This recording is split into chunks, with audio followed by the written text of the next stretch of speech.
Inyoman Giri Prasta pada Kamis tanggal 22 Agustus gagal jadi calon gubernur Bali.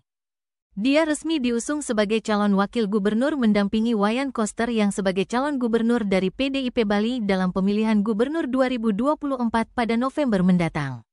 Meski sebelumnya, bertebaran baliho-baliho di sepanjang jalan, serta postingan-postingan masyarakat di sosial media yang berharap Giri Prasta maju sebagai Bali 1 atau Cagup Bali.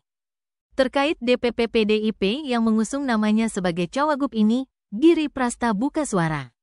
Ia menyampaikan rasa terima kasihnya karena telah diusung maju sebagai cawagup. Kendati pun, diakuinya hal ini bukan targetnya.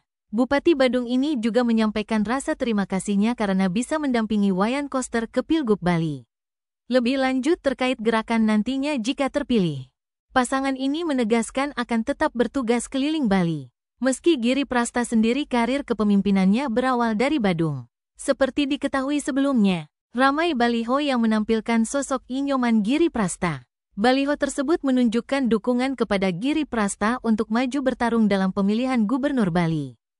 Baliho tersebut dengan wajah Giri Prasta memakai pakaian adat Bali berisi tulisan Giri untuk Bali. Kawal sampai jadi.